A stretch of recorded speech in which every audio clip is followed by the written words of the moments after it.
Today is Monday, March 8th, 2021. Coming up, a Roland Martin Unfiltered. Jury selection for Derek Chauvin has been paused while new charges are being considered. In fact, the prosecutors also are appealing a decision from the appeals court. So we will, of course, keep you updated on what's going on there. Also, today's show, Georgia Republicans narrowly passed a voter suppression bill in the Senate. But why are they boycotting to stop debate? Democrats are angry with what they're doing. They're getting rid of course, absentee balloting. No excuse absentee balloting, even though they passed it 15 years ago because they thought it was going to help them. It helped the Democrats. President Joe Biden marked the anniversary of the Selma Bridge crossing. Bloody Sunday, the 56th anniversary, by expanding voting access. We'll tell you about it. Also, folks, we'll tell you about the founder for the X-Boys. Share some interesting thoughts about voting as well. We'll also be joined by 3 black doctors to discuss structural racism in the medical industry. Plus, fitness expert Averi Woodley is here with fitness tips for our Fit, Live, Win segment. And, of course, we talk about the story out of Plano, Texas. Young boy forced to drink urine. What the hell is going on? It's time to bring the funk on Roland Martin Unfiltered. Let's go. He's got it. Whatever the biz, he's on it. Whatever it is, he's got the scoop, the fact, the find. And when it breaks, he's right on time and it's rolling.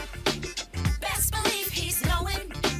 Putting it down from sports to news to politics. With entertainment just for kicks, he's rolling. It's on go, roll, y'all. It's Roland Martin, rolling with Roland now. He's funky, he's fresh, he's real, the best, you know he's Roland Martin now.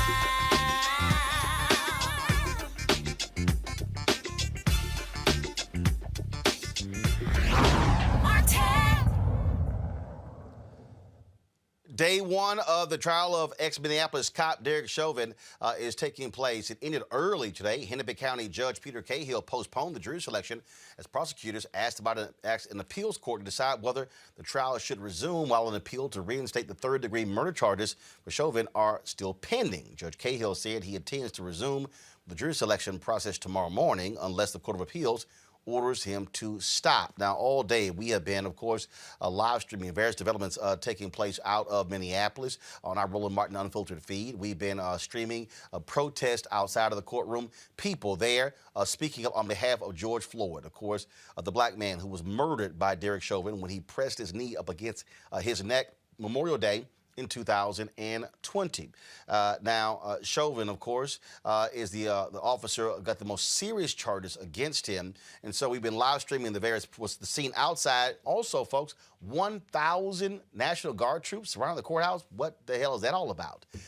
In addition, of course, you have Chauvin and his supporters as well. Joining us right now is Leslie Resman. She's the former president for the Minneapolis NAACP, also founder of Don't Complain, Activate. Leslie, glad to have you here on Roland Martin Unfiltered. First and foremost, we've been making it clear to these folks in the media, this is not the George Floyd trial. This is the Derek Chauvin murder trial, the person who is charged with murdering George Floyd. George Floyd is not the one who's going to be put on trial here.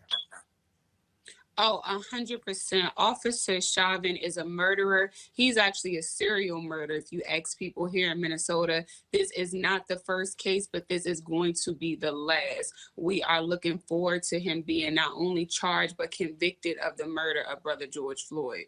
One of the things that, again, happened was that the appeals court threw out they overturned the decision in throwing out third-degree murder charges against Derek Chauvin, and that's what is being appealed. And so that's what the holdup is with jury selection today. 100%. I'm very confident in Attorney General Keith Ellison and his continued push to make sure that the correct charges are brought against Officer Chauvin. Obviously, we are not happy to see it delayed at least until tomorrow, but we're looking forward to getting this trial started. But one of the things that that we look at here is that obviously how Minneapolis responded to this. It was the murder of George Floyd has sparked national unrest all across this country. What do you make of this massive presence of National Guard troops around the courthouse? I think it's overrated. Minnesota, Minneapolis spent over $1 million barricading the courthouse. I think it's important to note they're not only intentional about protecting property, but protecting a white male police officer who murdered a black male so that he could get his day to stand at trial, a day that George Floyd did not get when Officer Chauvin took law and order into his own hand and decided to murder brother George Floyd. I think that it's always alarming to see the extent that America is willing to go to protect property and white people, quote unquote, from black people who are typically just peaceful protesters. Obviously, and also the family's not too happy if a judge decided only one family member can be present in the courtroom, supposedly because of COVID restrictions. Yeah, that's also very alarming. Especially because his family's coming from Houston too, right? That's important to note that many of the family members are not here in Minnesota. So to have the family fly all the way in from Houston to just have them going in one at a time, in and out, I know that they can do better than that. Absolutely. And so we're going to be covering this every single day. And certainly all eyes are on the nation, what's happening there in Minneapolis. Thank you. All right, we certainly appreciate it. Thanks a lot. Folks, as I said, the George Floyd family is there. Terrence Floyd, his brother, spoke earlier today to the assembled media. We carried this live on our stream, and here it is.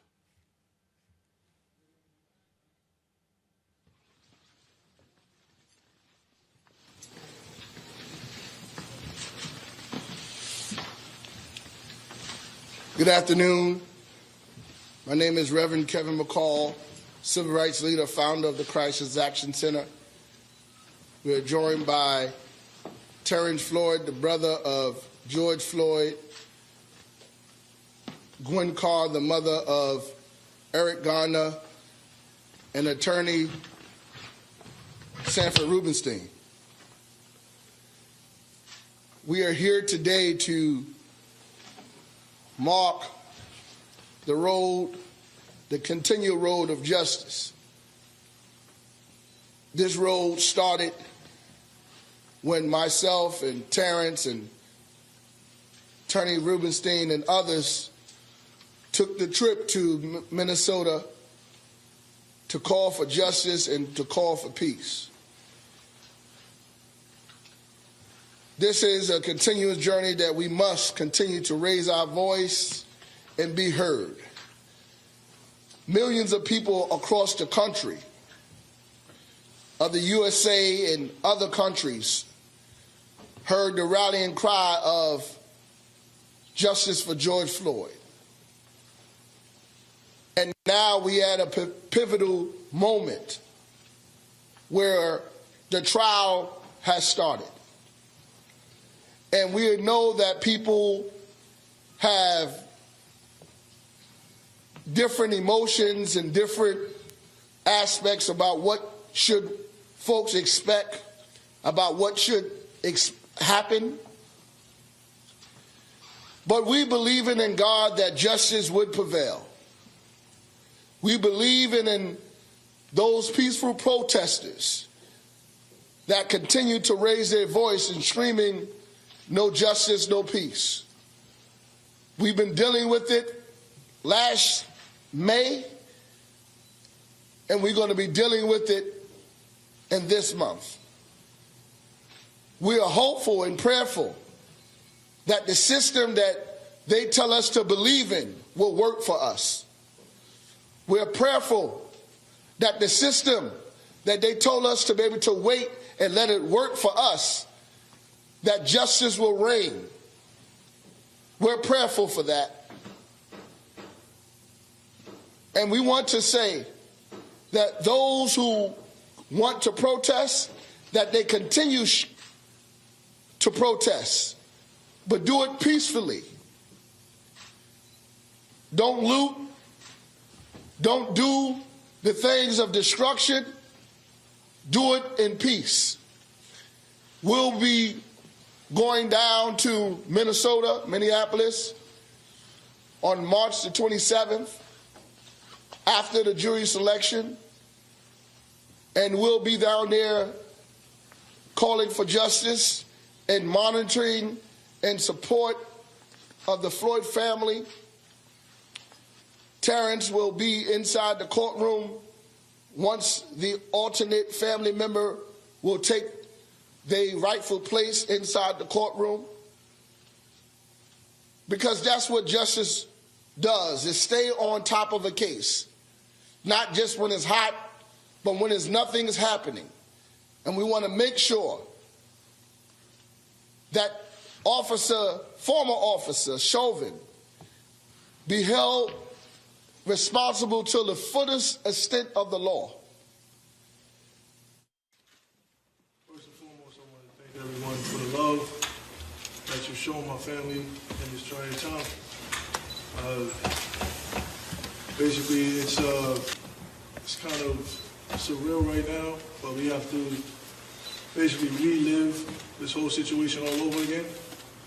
But by the help of God and my circle that's around me, Reverend McCall, Rubenstein, Mama Carr, David Wright, I'm going to get through this, and I'm going to help my family get through this. Like it was said, I'll be down there for this case, and I'm praying and hoping for the outcome that we all want. But, in reality, I'm going to say, if it don't go that way, I just know and believe in my heart that it's going to be change regardless for us as a nation. Thank you. Let's go to my pound. Dr. Clayton Harris, Director of Africana Studies, Department of History, Utica College. Dr. Avis Jones-Weaver, Political Analyst. Dr. Julian Malveaux, Economist, President Emerita, Bennett College. I'll start with you, Avis. This, of course, is the trial all eyes are going to be looking at. We're still, of course, waiting to see what the appeals court is going to decide here. But the reaction so far, I'm really not understanding 1,000 National Guard troops surrounding the courthouse. That really? Yeah. Apparently they had all these extra National Guard troops because they weren't at the Capitol on January 6th. I mean, it's really insulting that here we go again with another look at how institutionalized racism plays itself out in American society. It is an insult to Black people. And not to mention the whole travesty that brings us to this position to having to have that trial in the first place. And so I'm hoping that we will see a modicum of justice and see justice, period, at the end result of this trial. But once again, just looking at the history of this nation, unfortunately, I won't believe it until I see it. That is the position many folks actually have, Clemmy, and that is, not much faith in seeing a prosecutor a police officer held accountable for their actions that resulted in the murder of George Floyd. So I have to agree with you, Roland. I certainly agree with my esteemed panelists. There is a very long history of not holding police officers accountable, and we have to sort of take a step back to see what's happening here. To challenge a police officer is to challenge the sovereign power of the state, right? The state has the power to police the body. The state empowers police officers to kill. This is a system that, while framed around the murder of George Floyd, dates all the way back to racial slavery and colonialism. So it's important that we sort of understand that. So when we see these 1,000 members of the National Guard that are there, they are not there ultimately to sort of ensure that justice is there. They're sort of continuing a long tradition of racism when it comes to policing the Black body. But more importantly, it is this notion that somehow or another Black folk are the problem, not the individual Chauvin who's in the courthouse on trial. And we certainly saw that when it came down to preparing for the security of the state, of the nation's capital, that they were completely underprepared. But when you go back to the Black Lives Matter movement protests in DC during the summer, you had more than one could estimate in terms of National Guard presence, in terms of coordination with local police and Capitol Police. It is very clear that when it comes to a police response, racism is absolutely in play in this trial, as it has been across time and space when it comes to policing Black and brown people. Julian. You know, Amanda Gorman, the brilliant young sister who gave that wonderful poem at the inauguration, was profiled outside her apartment building, I believe yesterday or the day before. The police officer said she was a threat. She's a little bitty girl, about 5'2". I don't see how she could be perceived as a threat. But this is a differential perception of what a threat is. Oh, I'm sorry, Mike. Excuse me? Julian, go ahead. White boys with clubs and swords and shields are not perceived as a threat as they storm the Capitol. But a little bitty Black girl, one day an icon, and she's one day an icon, and next day a threat. The differential perception of threat is always going to put Black people at a disadvantage. So to have 1,000 National Guards people there, to do what? Black people have not been out of line or out of order. They have orderly protested. So what we see here, again, is the way that our system is set up against Black people. Now, the other thing, Roland, that we need to basically deal with is the notion that Keith Ellison is one of the most brilliant attorneys that I know. He is absolutely off the chain. He rejected the notion of a third-degree murder charge because it's a lesser charge. Now the judge says they want them to consider that. Why do you want to go? You got first degree, you got second degree, third degree. That's, I won't say it's a slap on the wrist. You still can serve jail time, but again, you're devaluing Black life. And this is why you have people say Black lives matter, because every time you basically collide with the judicial system, you're devaluing Black life. So I hope that, as we all do, that there is justice here, but I also hope that this is an opportunity, again, to look inward and say, what is wrong with this system that a man can put his knee on somebody's neck for almost 9 minutes, 8 minutes and 45 seconds, and and smirks throughout it, and has no remorse, has never apologized. This is not, his life was not in danger. He is just a murderer, period, end of conversation.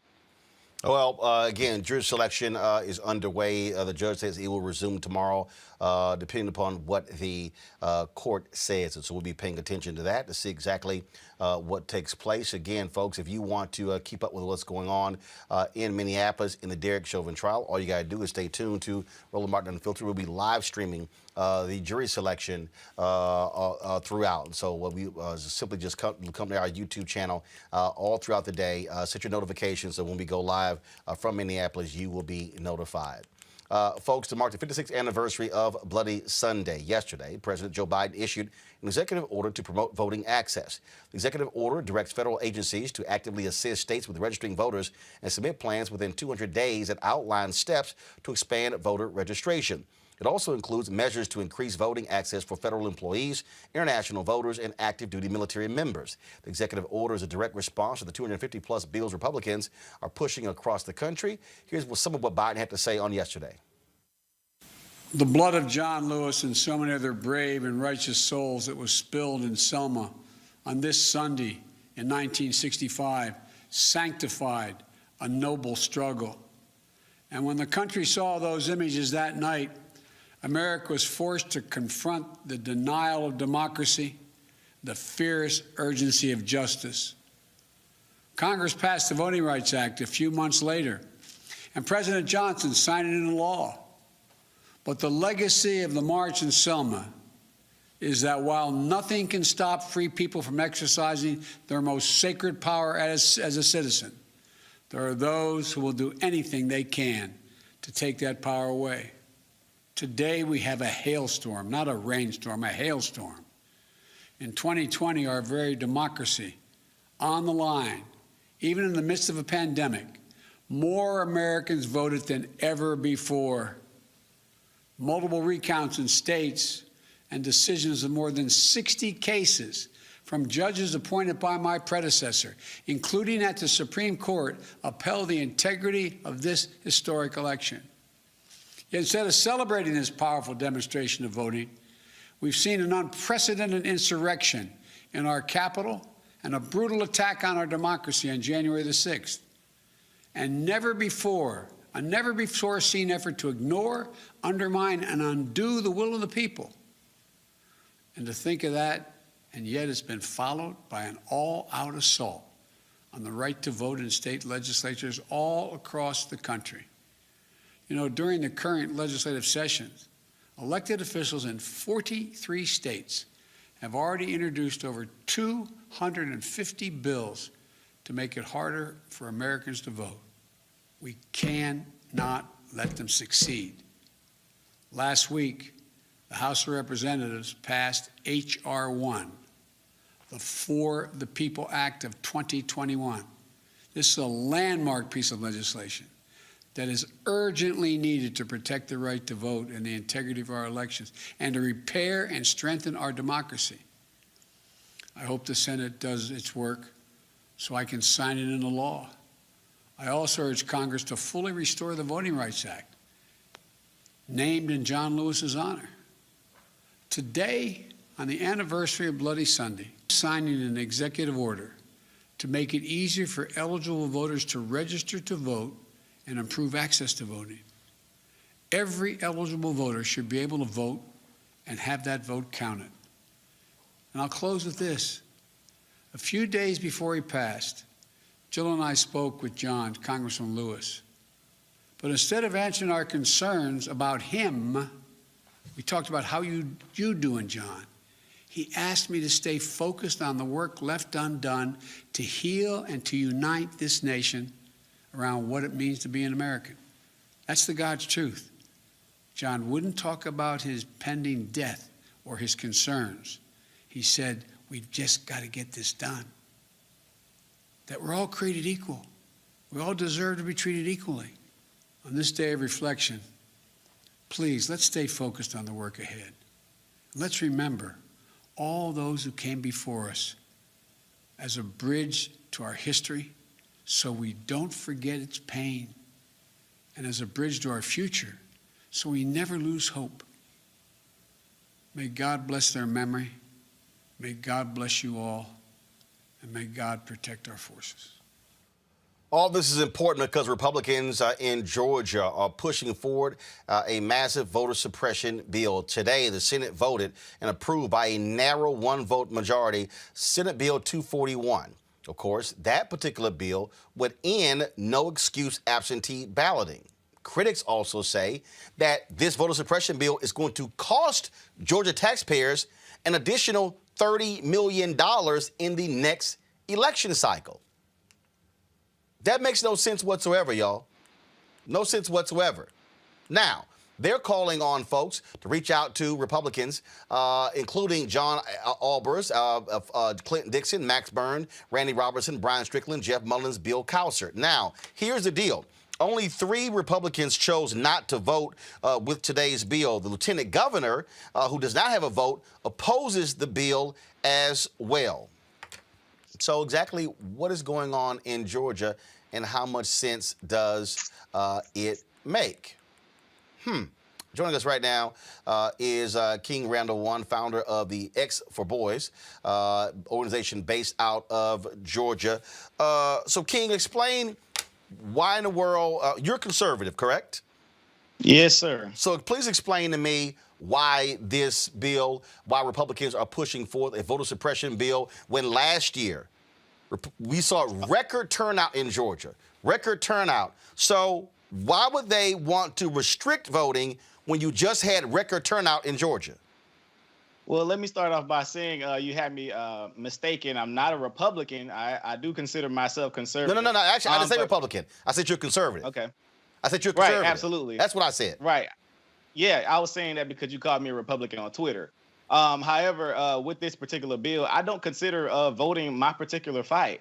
I do consider voting a asset to us and maybe something we can use as a tactic to help. But as far as us pushing voting all the way out, like voting is going to be some systemic change for the Black community, to me is not the way to go. If you look at the human anatomy of the body has its many different parts. And I do respect you guys' fight, in regards to voting, but I don't consider myself fighting for the right to vote that much. Because do you not vote? We hadn't got anything. Do you from not vote? Government.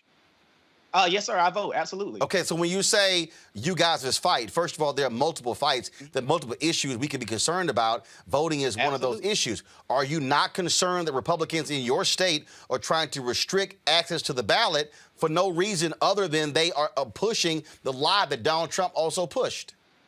Right, absolutely. I understand exactly what you're saying. However, again, that's not my fight. I believe. No. I know. I asked you a question. Ask your question. And the question is this here. Do you believe Republicans in your state are wrong to be pushing this voter suppression bill? Can you give me the list of things that's all on the bill? Because I know you said the voter ID. Well, no. Here's a perfect example. This particular bill right here gets rid of no excuse absentee balloting. Republicans in Georgia passed no excuse absentee balloting 15 years ago, thinking it was going to help them. They're angry because you had people who voted for Joe Biden and Kamala Harris, and also John Ossoff and Raphael Warnock won. So they're changing the law because they're angry they lost at the ballot box. But for 14 years, it was fine until last year. Is that, again, do you consider that to be egregious on the part of Georgia Republicans? Why would they change the law because they lost? How about making a better argument for the voters? I agree with you. I do. I agree with you. I'm not against you there. I definitely think that is an issue that I believe you guys could fight. But that, again, voting is not my issue to fight. I believe. So what's your issue to fight? My issue, I fight for young Black men before they die. And that's what I do in my organization. I do teach them to vote, but I don't tell them that voting is going to be the be-all, end-all. No one says the be-all, the end-all, but it's a part of it. But you guys promote voting like it's just going to change like the systemic outlook of the Black community. That's not where it's at. We have to get out and go do for self in our own communities. So define do for self. When I say do for self, you shared one of my tweets, my videos, and I was actually a big fan of yours, but you shared one of my tweets. When I said Black people need to stop begging the government and go and do for self out in our communities, you shared the video and called me an idiot. I didn't see anything idiotic about that statement at all. So when you say do for self, like what? Explain that. Okay, for example, here in Albany, Georgia, we complain about our school systems a lot. Many of our young men can't read. They have very horrible literacy rates. We don't have any rehab programs here for juvenile offenders. What I decided to do, I started a program 2 years ago, decided to do for self, and I started taking children into my home. I started taking custody of kids from juvenile court, and I started molding them and training them and teaching them skilled trades, etc. Now I'm 21 years old. I just purchased a school here in Albany, Georgia, to combat us being in the government-funded schools that are not teaching our children what they need to learn. So that's what I mean by do for self, simply getting up and going out and do it. So I beat the stereotype that I'm young, Black in America, and I can't do anything because somebody's holding me down. Absolutely not. So a question. Teenagers went and me and some teenagers went and bought a school, and we just bought a school bus simply from going out and doing work. We decided to go fix our own communities. I'm not expecting anything from no politician. I'm not expecting nothing from Donald Trump, Joe Biden, or nobody. We're going to go do it for ourselves, and that's what I believe we need to be doing. I can vote, sure, but nothing's going to change in our community. So you went to the juvenile court system. Is that not government? Absolutely. So when you say purchased a school, and this school is going to be what? Private school, charter school? What kind of school is it going to be? No, it will be independently owned. This will not be funded by the government. No, that's why I asked you. So it's going to be a private school? Yeah, absolutely. It'll be a boarding school. A boarding school. And then for the folks to be able to afford to send their kids to the boarding school, what kind of mechanisms are they using in Georgia? Their own funds? Are they using school vouchers? What are they using? I can't hear you. Say that again for me. I said, what mechanism are they using to send their kids there to pay for the school? Their own money, or are they utilizing vouchers from the Georgia government? Absolutely. So for our school, we're financed completely by donors. We have many donors that have given yearly endowments to our school that will be able to pay for these students to come to our school for free. Many people believe in our mission, and we're making sure that young black men, where we live, where we don't have any rehab programs for juvenile offenders to even get out of jail and stay out of jail, we have people that believe in our mission that are trying to send children to the Expert Boys for free. We have many people that are trying to send kids to this boarding school to be able to take care of themselves. That's what I mean by doing for self. We got to simply get up and do it. So you don't believe that government policymakers play any role whatsoever in being able to impact the lives of black boys and others in Georgia?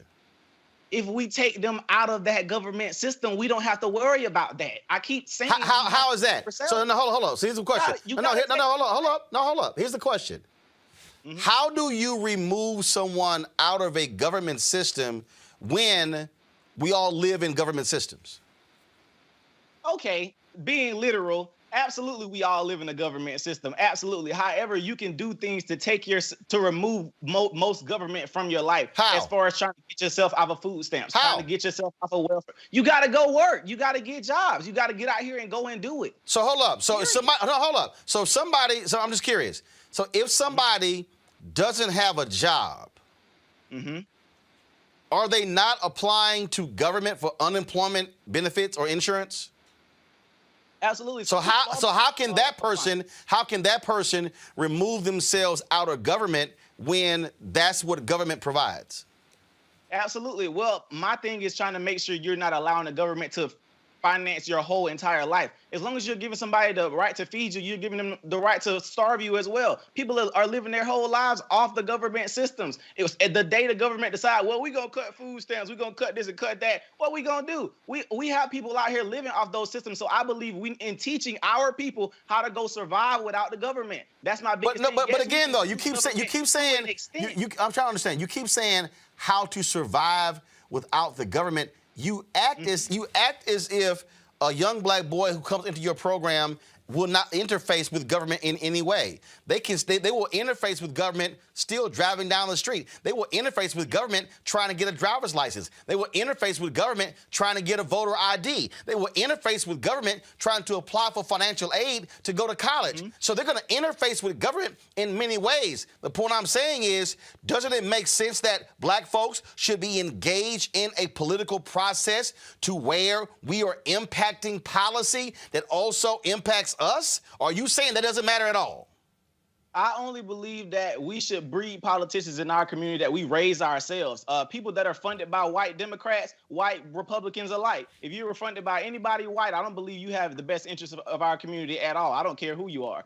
Whether you be Raphael Warnock, John Ossoff, Kelly Loeffler, or what's his name? The other guy that was running. I don't care who you are. You don't have the best interest of the black community at heart because we are not funding their campaigns fully. I believe that we have to raise our own politicians, which is what we're trying to do in our program. We are going to put them in government. Some of them want to go run for positions, but we know we bred them in our communities. But hold on. See, not nothing white Democrats that came and gave us and spent millions of dollars on all these ads and got folks all riled up about these guys for you to come keep black people remain a Democrat Party and the Republican Party side chick. They only come to the black community when they want our vote to get off and then disappear. We don't never see them again. But here's the thing that's again is interesting. You just offered a contradiction. You first say you want to remove people from government, but then you say you're raising them to run. So which one is it? When I say remove from government, I'm saying keep as much government out of your life as possible. But how are you raising people to run for office? Say it again. How are you then raising people to run for office if you don't want folks involved in government? So here's the deal. Okay, how about this? Okay. So the young men that you're raising up to be in government, how in the world are they going to be able to be effective when you have Republicans who are passing voter suppression laws, and then you're saying, well, that's really our issue? Aren't they making it harder for the very folks you trying to raise up to get elected? I didn't say our issue. I said that's not my issue that I'm fighting. But like you just said you're raising up politicians. Again, that's for when the children, what they want to do. I'm not raising them directly just saying, oh, you got to go be a politician. No, for the kids that want to go in that area, I have mentors for them to go into that area. But shouldn't we be fighting voter suppression laws that make it harder for them to get elected? Mr. Roland, if you can't go get, what's the problem with black folk going to get voter ID? No, the issue is not a voter ID. Okay. No, wait. Hold up. Stop. Hold up. You just said, what's the issue? If you live in rural Georgia, and you've seen the closures of driver's license offices, and you don't have transportation, then the question is, how are you then accessing it? In Texas, for instance, when Texas passed its voter ID law, they showed that 600 to 800,000 African Americans and Latinos were going to be negatively impacted by the voter ID law in Texas because of where they could go. In Texas, they said that you could not use your state-issued student ID at a state institution, but if you had a hunting license, you could. In Pennsylvania, when they passed their voter ID law, they required you to actually travel to an office to fill out a form to say you could not afford a license, ID. You then have to go back home, and then once they certified that, come back. There was some 20% of elderly who couldn't do it. There are black people in Georgia who do not have birth certificates who cannot get a voter ID. So that's just one issue with the voter ID. But in Georgia, Republicans, hold up. That's just one issue. In Georgia, right now, Republicans want to make it a crime to hand out water and food if folks are waiting in line to vote. Does that make sense? Okay, if they gonna do that, then how about before people go and vote, y'all go set up like you usually do and go hand it to them before they go get in line? It's a way around that. You do realize there were massive lines in Georgia and other states, but again, you still dance around my question. Why legislate handing out of water and food? Why? Well, I don't know. You got to ask them that. No, you the conservative. You in Georgia. Hold up. These are your lawmakers, not mine. These are yours. So the question is, how much sense does it make to outlaw water and food? I don't see why they're doing that. That's a question for me too. I don't understand why. So do you also think it's wrong for Republicans in Georgia to restrict voting on Sundays when they're specifically targeting black people who do so to the polls? Is that good or bad? Well, I didn't see the law that said they're directly targeting black people, but I would assume who votes on Sundays? To the polls. More black people are participating in voting on Sunday and so to the polls. That's targeting black people. So you think that's okay? So you also think that's a bad idea, right? I would think that's a bad idea, but if that push come to shove, we got to vote on another day. If we really want to vote, we got to go make it happen. Push come to shove. What about ballot drop boxes? So, for instance, they're going to require them to be located inside of early voting locations, which means that you can only drop off your ballot when the voting location is open. If it's closed at 6 and you get off work, you can't drop it off. As opposed to right now, it's 24 hours. If you could just come by like a mailbox, drop it off. Good or bad? That's bad. I agree. That's bad. Okay. So that's bad. Absolutely, I agree. Got it. You also have, they restrict early voting buses to emergencies, meaning if you said y'all bought a school bus, right? Yeah, absolutely. That means if you decided to say, hey, we're going to provide a public service to the people in Albany and drive them to the polls, this law says you can't do that. That's a problem. So, for the things I mentioned is a problem. Okay, all right. Do you also think it's a problem? It says bans outside funding of elections from nonprofit organizations. So you have governmental entities who say, hey, we can't afford X number of workers. You got nonprofits out there, nonpartisan, where people actually fund staff and things along those lines. Republicans in your state say, oh, we're going to outlaw that too. Okay. Good or bad? That's a problem. All right. So disqualifies provisional ballots cast in the wrong precinct. So let's say you weren't aware they switched the precinct and you actually voted in that precinct. This law says, sorry, forget about it. It gets thrown out. I mean, I wouldn't say that's good or bad. It's just something you got to pay attention to. Yeah, but you got to pay attention to. Okay. Got it. Yeah. They set a deadline to request absentee ballots 11 days before Election Day. Why? I mean, like, what's the big deal? You got to ask your lawmakers. They're actually passing it, but you're a resident of the state. Aren't you concerned about the laws that these folks are passing that are going to have an impact on the people there in Albany, Georgia? Absolutely. However, that's not my fight. We have people fighting for that, but I'm not fighting for that. I mean, you're not fighting for it. Do you care? Okay. Do you care? Yeah, I care, but I know I got people like you and other people around here fighting for our right to do that. But the body has many different parts. That's not my fight. Gotcha. So if you're trying to move folks to change things, they're in Albany. And this is one of those things that is a part of our process, is a part of way of life, meaning you can be out there, you can have your own business, you can do for self, you can have an urban farm, you can do all those sort of different things. But if Republican lawmakers in Georgia are making it difficult for you as a citizen to be able to participate in the electoral process, should that not be contested? Should that not be fought? Yes or no? I believe it should be fought. If we do find issue and fault with that, I definitely believe we should stand up and go fight for that. The people who do fight for that, but that's not something I fight for. Again, that's just not my fight. I know we have people here that are doing that and that are fighting for different injustices, but that's not my area of injustice. Body has different parts. You talked about getting donations from various people. Do you think it's a part of your fight if African American businesses are not getting their fair share of city, county, and state contracts? Because if black businesses are able to actually get their fair share of taxpayer dollars with contracts, they actually can create and grow businesses and build capacity to help fund initiatives like yours. So does that matter? Yeah, absolutely. That matters, yes. So, but that's also tied to government. So, so would you be willing to work with folks who are petitioning government to increase the capacity of black businesses in getting state contracts? Ask that question again for me. Would you be willing to fight with others to grow the capacity of black businesses to get city, county, and state contracts where they are being able to build their businesses? Because in America, prior to COVID, you had 2.6 million black-owned businesses in America. 2.5 million only had one employee doing average revenue of $54,000. Because of COVID, we lost 41% of black businesses. And so does that petitioning government matter getting those contracts to you? Absolutely. I definitely agree. So that's something that you would also fight for?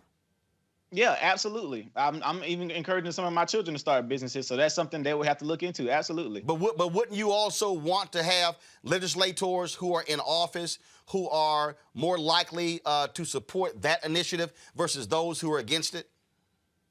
Absolutely. I definitely agree. Which means that in order to get those folks elected, we must be able to have uninhibited access to the ballot. Right, absolutely. But as far as seeing some of the things on the bill, as far as the feeding and stuff like that, I mean, we not slow and we don't have a learning disability. I believe some of those things we can get taken care of. We can go get IDs. We could go start a black voter IDs matter and go help people go get their IDs. I mean, these are things we could do. Yeah, but you keep going back to ID as if that's the only issue, and that's not the only issue. That's not the only thing. I'm just saying, like, that's one of the issues. No, that's one. There. That's one. I read for you about 10 of them. That's one. So that's one particular thing right there. And so, but what's interesting though is that again, government plays a role in being able to change the condition of the lives of people as well. If there are people who are restricting our access to the ballot, they're restricting our ability to be able to change the conditions of various communities. So therefore, why would we not consider that to be an important issue, just like an important issue of being able to buy a school, fund a school, and when you say do for self? Because again, the people who I hear the most who yell do for self, you know what? They get a whole lot from government. Mm-hmm.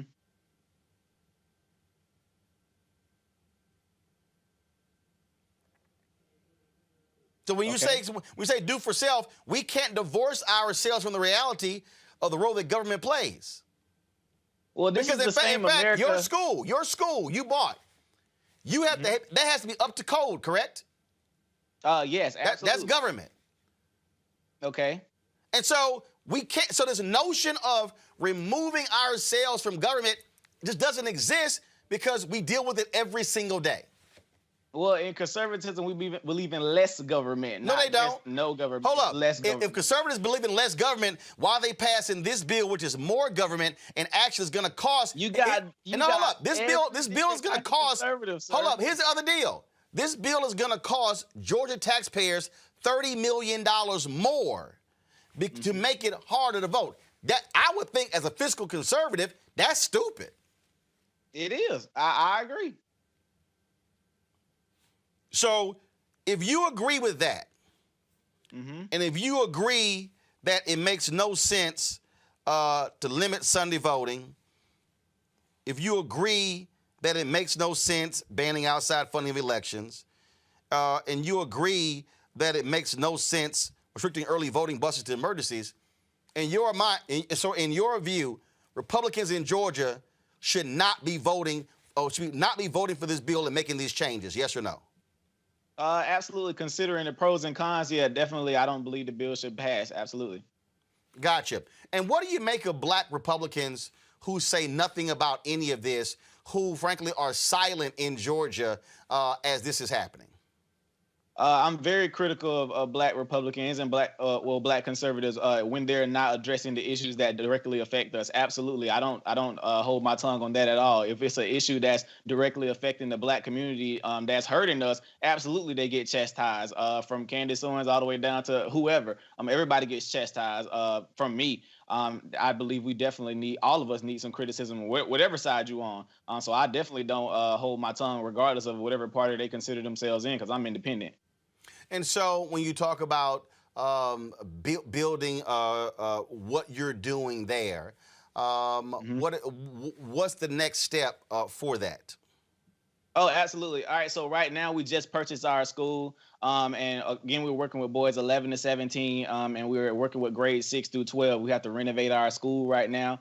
And after we get finished renovating our school, we're also going to start our summer program where we're going to teach 40 young men how to build 2 houses from the ground up. We're going to get Lowe's to sponsor this for us, and we're going to make that happen. So right now, we're just trying to get all our ducks in a row, get the accreditation that we need, so that way the children can use their diplomas to go to college, et cetera, and also do dual enrollment with Albany Technical College here where we are to work in the skilled trades. Our biggest thing is trying to make sure those children who may not want to go to college also have a way to make it and to see that they can make it. So for me being young and 21 and doing these things for them, I just want to make sure that they know they can be young, black in America and still go make it happen regardless of the stereotypes they give us. You spoke of accreditation. From who is it? From who?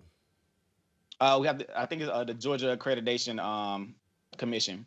That's government. Yeah, absolutely. Okay.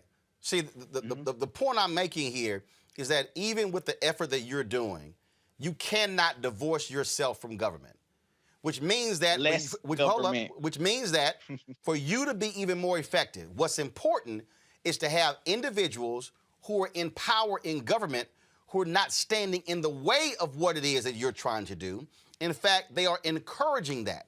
The problem is when we have individuals who are blocking the very thing that you're talking about and not providing access to folks, whether it's voting, whether it's contracts, whether it's participating in this so-called American dream. That's the fundamental problem I'm talking about. So when I say we have to fight on all those fronts, we can't say I'm going to just do for self as if I don't have to deal with this whole system. We got to make sure that there are people who are in power who are sympathetic to folk like you, but who are not trying to make what you're trying to do harder. Right, and when I mentioned at the beginning, I said the body has a full anatomy, meaning somebody has to be the heart, somebody has to be the brain, somebody has to be your lungs. When I say I'm doing for self, I'm over here working with my children and we doing for self. You are being the lungs or the brain or what have you, and you are fighting on that end for the Black community. That's not my fight. When I said that, ain't that I don't care. It's just I got stuff I'm worrying about on this side. I like for you to worry about the voter suppression and things like that, but I'm going to worry about the children on this side, and that's what I want to do. I want to help the kids. I don't necessarily worry about what's going on in government because I know people in our communities that are going hard for that. I don't need to go hard for that because other people are going hard for that for us because they believe in what we're doing. So absolutely, I definitely appreciate everybody's fight in our community. I mean, our fight has a whole body, but I can't fight every fight. I'm going to fight the one fight that I believe in and that I'm good at. Well, absolutely. And that's why I use the phrase, we all have lanes. And that's why it's important, though, for us to recognize that although I might be in this lane, for me, I'm in the media lane. I understand, though, that there's a difference between me leading a fight in another lane and providing support to somebody else in another lane. Mm-hmm. What I'm not going to do is diminish the reality of that or say that's not important. So what I will do is I can sit here and use what I am doing to say, hey, I can amplify what somebody else is doing. But what I'm not going to do is say that's irrelevant to what's going on, because the reality is, even in my case in media, I own this. It's an independent media, but guess what? The federal government spends $1 billion a year on media advertising. If we're getting shut out of those dollars, then we aren't able to grow, but other media institutions are. So I can never be of the position to say, hey, I want to remove myself from government, because the reality is this: when you're born, that birth certificate is a government document. When you get immunized, that's a government document. When you get married, first of all, that high school diploma is a government document. When you get married, that's a government document. When you get divorced, that's a government document. And when you die, your death certificate is a government document. And so my point is this here: I want to make sure that we are involved in the voting process to ensure that we are electing people who have our best interest at heart and who are passing good policy to allow us to be able to do the things that you're talking about. But what I will never do is say, hey, I ain't sweating that, because that could actually make your job a hell of a lot harder. How can folks get in touch with your organization? Absolutely. Well, my name is King Randall. You can follow me on all social media at New Emerging King on Twitter, Instagram, or Snapchat. And Mr. Roland, I definitely would love for us to stop with the Twitter back and forth battles. I'd actually like for you to come speak with my kids, or at least talk to them via Zoom. Because like I said, I was a fan before, but I don't really care for the going back and forth on social media. So I would love for you to speak with the kids. And also Miss Erica Savage, one of your former hosts, she's a big fan of mine. And so I definitely love for you to come talk to my kids. Absolutely. No, that's not a problem. And again, when I was in Albany, I was there 3 times helping Ossoff and Warnock, trying to rally black folks there. So I had no problem being in Albany, got no problem speaking with the kids. And if I do, I'm definitely going to teach them about the power of voting and how to use it. So just let me know when you want to do that. Yes, sir. Absolutely. You just let me know. We'll do a back and forth offline. All right. No problem. I appreciate it. Thanks a lot. Absolutely. Peace out. I'll bring my panel back into this conversation, Julian, as well as Clemmy and Avis. The thing here that for me, Julian, again, when we talk about these issues, when I hear conservatives talk about less government, the Georgia Republicans actually voted to keep local governments from, quote, defunding the police. Alabama Republicans restricted local governments from taking down Confederate statues. So one of the issues that I have with Republicans and conservatives when they talk about less government, they only like less government when they're not in control. Well, even more than that, Roland. They talk about less government, but they want to restrict a woman's right to choose. That's government. A woman should be able to have an abortion, not have an abortion. Why are you up in that? We talk about taxation. You know, these Republicans are so concerned about the 1.3 trillion that President Biden wants, but they gave 1.3 trillion to the wealthiest. So they want government to work for them, not for anybody else. What we have to really understand when we deal with this is that the founders did not ever intend to found a democracy. They founded essentially an oligarchy where the wealthy would have more access than other people. And it's basically trickled down. But I'm very disturbed by this young man and his, I love his passion. I'm disturbed by his naivete in terms of talking about too much government, because you can't get a letter through the mail without government, and you're not going to. You're not, you know, so it just seems to me that somehow we missed a generation of civics lessons, literally. And so folks don't know what's up, and they take their passion and sort of misplace it and try to make it something that shouldn't be. See, the thing that jumps out. Look, I mean, I can go, Clemmy. I can go through history. I can go through this back and forth with Booker T. Washington, who was all about do for self. Then you had the likes of Du Bois and others. I can go back further, Douglas and Martin Delany. People talked about in terms of what's our responsibility, where we are going as a community. The thing for me is that they're all intertwined. They're all intertwined, and that is, I'm doing for self. People said, "Oh man, I wish you would apply for that weekend job when Joanne Reed got the prime time." Why? First of all, that's content I don't own. I'm working on the weekends. I don't control.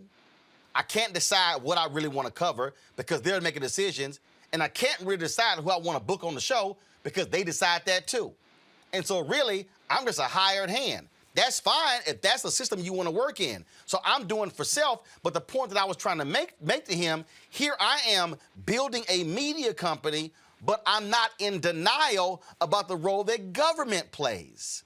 In that, again, with media advertising, I'm not in denial about the dollars, the billions of dollars spent in political advertising. So you see, again, when we make the argument that I'm doing for self, we have to still recognize, look, Donald Trump's daddy built a $1 billion empire on government money, government housing.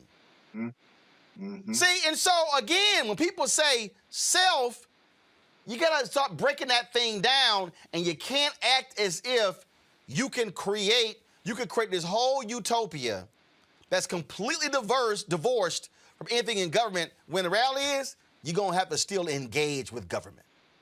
Absolutely, absolutely. And Roland, you forgot, his daddy didn't only build an empire off of government dollars and housing, he also used race to restrict Black people from being able to live. Oh, I didn't forget. I didn't forget. Right. I was just focused on the money part, but go ahead. Right. So I want to hit on a point that Sister Dr. Julianne Lovo talked about, because she talked about a crisis in civics. That was screaming in my mind as I listened to you have that conversation with this young brother. I too was very, very touched by his passion, but his lack of understanding of the system of government and his almost rejection to the notion that government could play a role in being able to help him was just absolutely baffling to me. And it kept coming back to me that, you know, he doesn't know what he doesn't know. And on top of not knowing what he doesn't know, he was also almost very arrogant in his lack of understanding. I kept thinking about the significance of the Black Power movements that were taking place in the 1960s. One of the critical aspects of those movements was civic education. The power of the ballot was absolutely critical. Everyone had to get trained on the power of the ballot. Training was taking place in Black churches. Training was taking place in Black civic organizations. Everyone was being taught how to learn how to exercise the ballot, what to look out for when they go to the polling stations. And so this notion of him saying that we want less government and somehow less government was going to be more effective in helping him to sort of pull himself up by his bootstraps, once again reflected a real lack of his understanding in terms of the power of the ballot. But I want to go even further than that. Real quick, I gotta go to Avis for the next topic. Go ahead. Okay. Historically, every time there was less political support, violence against Black people went up. Less political support, economic disenfranchisement of Black people went up. So the notion that somehow or another he could succeed with less government is just simply a reflection of him just not knowing the power of the ballot. Bottom line is here, Avis, I'm all for us creating our own institutions, but I don't believe, and I tell everybody, when we talk about voting, I've never believed it's the be-all to end-all, but I do believe it is a weapon in the battle. Oh, absolutely, it's a weapon. And it's a weapon that the other side used quite deftly. That young brother's doing amazing things, and he may be a little naive. But there are other people who are just plain hypocritical. So if you look at a person like Elon Musk, who is a billionaire, who's out here railing against the government all the time, do you know that he has received $5 billion? That's how he's a billionaire. Government subsidies. Billionaire. Taxpayer dollars. Strictly based on money he got from the government. Yet he's out here every day on Twitter acting like a fool, complaining about the government. You know, these people know what they're doing, but they just don't want you and I to have access to the benefits that are available and that they are getting rich off of, to the tune of being multi-billionaires based on the money that they're getting from the government. Absolutely. All right, folks, let's talk about this next story. The JAMA Network recently posted a podcast entitled Structural Racism for Doctors. What is it?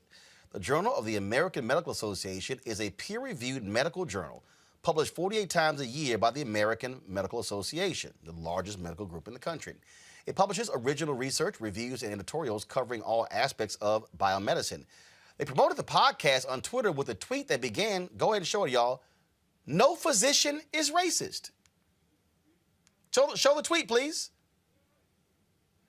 Okay, I don't know why we don't have the tweet, but the bottom line is, y'all, it just makes no sense whatsoever. They released a statement. I'm going to read that in just a second. I want to go to my panel, Dr. Leon Madougall, President-elect, National Medical Association, Dr. Aisha Corey, and Dr. Georges Benjamin, Executive Director of the American Public Health Association. Dr. Corey, I got to start with you. First of all, how shockingly and stunningly stupid this was released. I guess these folks also forgot why the National Medical Association was started, because of stuff like this from the American Medical Association. Yes, so clearly with my situation of suing my institution for race and gender discrimination, definitely flies in the face of that kind of statement. And I posted on Twitter in response that you're clearly not remembering the history of your parent organization. The tweet, the podcast was stunningly traumatizing for me because it just invalidates the experience that I am having and that so many of us have had in medicine. Dr. Benjamin, when you saw the tweet and you saw them, even the podcast, just stop it. And all these white doctors, thank God y'all said this. There's no racism among physicians. Thank goodness. I'm sorry. We know one of the reasons why black folks were not hooked on opioids early was because white doctors would not prescribe opioids to African Americans. We know what the research says, how black patients are treated by white doctors. This notion that, first of all, we got the video of the black woman who died from COVID when the hospital was refusing a medical care for her. Give me a break. Oh, listen, racism exists in medicine. We know that it does. Why should physicians be any different than the rest of society? It does exist, both personalized racism and structural racism. And so we have a lot of work to do. And I think the medical profession, we all have to clean up our own house first. It was just interesting to me, again, Dr. Madougall, because this led to a massive reaction from black doctors. I'm talking about they blew up social media, forced JAMA to take the tweet down, forced them to also issue an apology that, and some say, still is not a sufficient apology. This is the actual tweet, Doc, that they put up. No physician is racist. So how can there be structural racism in healthcare? An explanation of the idea by doctors for doctors in this user-friendly podcast from the great Dr. Katz, NYC, HH, and EHL JAMA. How did you feel when you saw this? Well, Roland, you bring up such wonderful topics to discuss. So this, I would think, goes back to the curriculum of medical school. So in medical school, if you're not taught about racism, institutionalized racism, personally mediated racism, and internalized racism, if you haven't read Dr. Kamara Jones, The Gardener's Tale, a theoretical framework of racism, that needs to be part of the curriculum. So education is the key. Dr. Curry, again, what's amazing here, this, as I saw this, and then I saw the reaction of these white doctors, all I could think about was Mike Pence on the debate stage saying, all of this implicit bias stuff, all of this talk about systemic racism, this is not America. This is not who we are. Basically, what these white doctors are saying is, the hell with all y'all black doctors. We ain't listening to none of y'all. And I think that's why you saw a collective of us respond. I know that individually, a group of physicians that I've come to know that are advocating through our online advocacy came together and we wrote an email, a letter to Dr. Katz and others. And soon we will be publishing those responses. But I also have to say, just in my experience, to Dr. McDougall's point, this is about education, not only in the classroom, but beyond. But we do need institutions like the NMA to come out when Dr. Denner and I are being removed from positions when we're trying to do our jobs and educate in medical and training institutions. Additionally, we see that there is an intolerance for this from our white colleagues, especially our younger white colleagues. They were just as gleeful. They were gleeful. Well, some for sure. But at least the folks in my circle were just as ardent in the removal of such a ludicrous statement. This was the statement they released. Go ahead and pull it up, y'all. I'm going to read this. I want to read this and I want to get y'all reaction to what JAMA released. This was on March 4th. Come on, pull it up, please. Thank you. On February 24th, JAMA tweeted about a recently posted podcast discussing structural racism in medicine. The language of the tweet, as well as portions of the podcast, do not reflect my commitment as editorial leader of JAMA and JAMA Network to call out and discuss the adverse effects of injustice, inequity, and racism in medicine and society, as JAMA has done for many years. I take responsibility for these lapses and sincerely apologize for both the lapses and the harm caused by both the tweet and some aspects of the podcast. JAMA will schedule a podcast in the future to further discuss issues of structural racism and health and to address concerns raised about the podcast. Howard Balkner, editor-in-chief, JAMA and the JAMA Network. Dr. Benjamin, your response to that? Yeah, well, I'm glad Howard did that. But I think the fundamental problem here is a lack of understanding from some people what structural racism is. Structural racism is a system of disenfranchisement in our communities. It's when you don't allow people equitably to get on the medical staff. It's where you put your hospitals. It's how do you set up your appointment systems, in addition to how you might treat patients in the healthcare setting. Numerous studies, even published in JAMA, have shown the inequities that people of color have received in the hands of practitioners who are not treating them equally. And many of these systematic problems have occurred for years. I was in Washington, D.C. when we had a city hospital. And, we had actually a service that was certainly at the city hospital, but on one service, most of the residents were white. And on the other service, most of the residents were African American. And they represented the historical inequities of the system that was still there in Washington, D.C. at that time. Dr. McDougall, what should happen next? So what should happen next is, one, Dr. Aletha Maybank at the AMA, she is their chief equity officer, so I'm sure she's involved with this.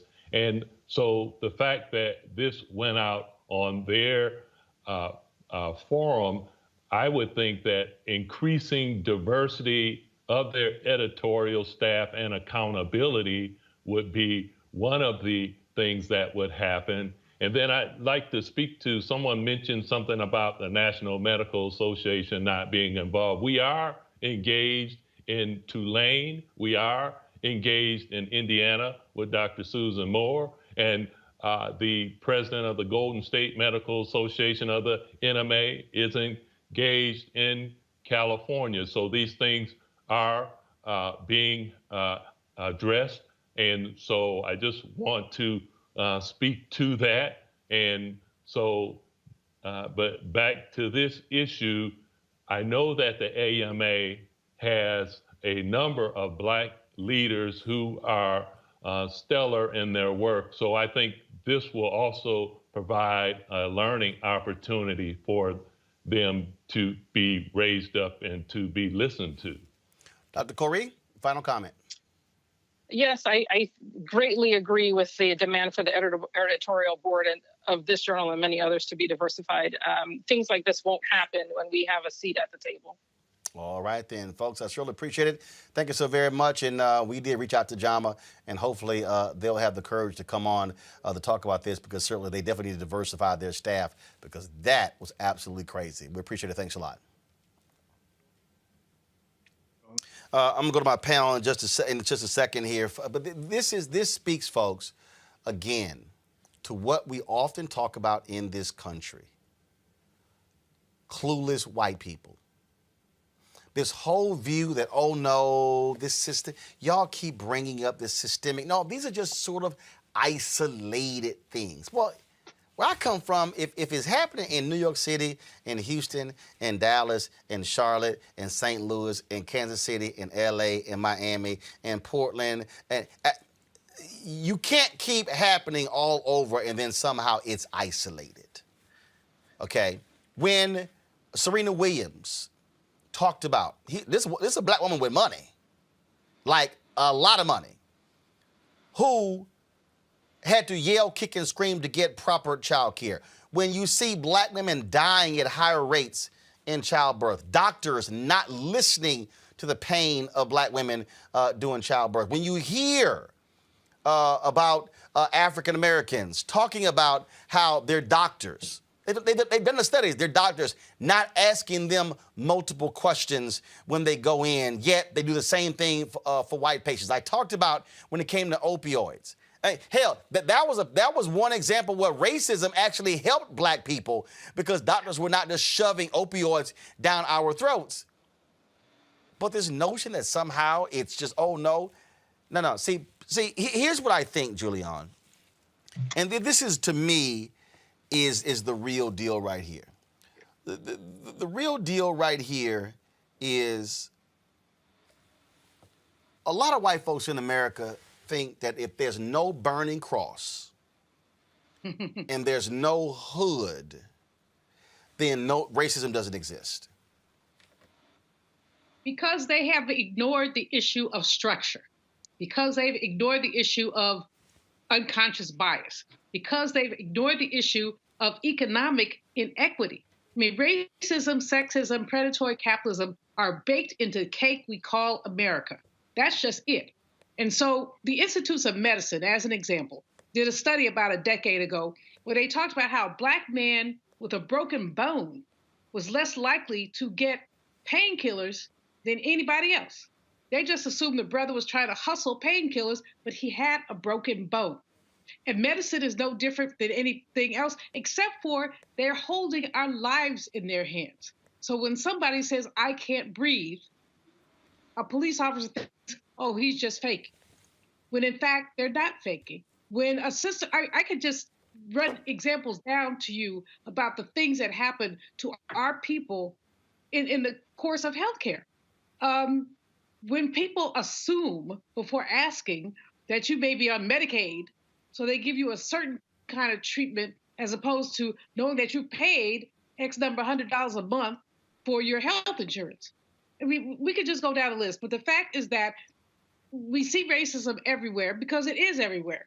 But in medicine, it's a matter of life and death.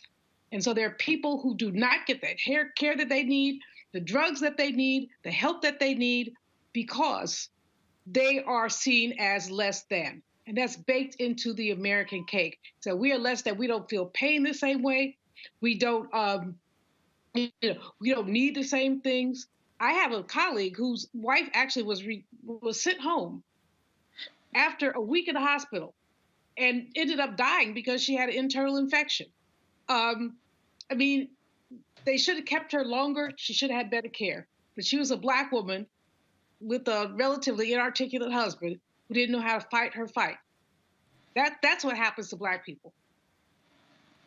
The thing here, Clemmy, is you just got folks. Look, you deal with it in academia. You got there are white faculty folks who, why you could talk about tenure, you could talk about all kind of different stuff, and they swear, oh, those things don't exist, not amongst us. Yeah, it does. And let's be real clear, structural racism ain't about white conservatives. It's white liberals, because the operative word is white. There you go. Let me go ahead. There you go.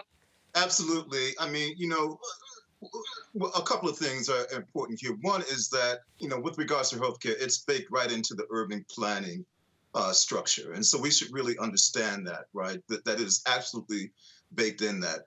But it's also an extension of more than a half century of quote unquote colorblind discourse in our politics, right? One of the interesting outcomes of the civil rights movement was that the civil rights movement was all about identifying the racial inequalities.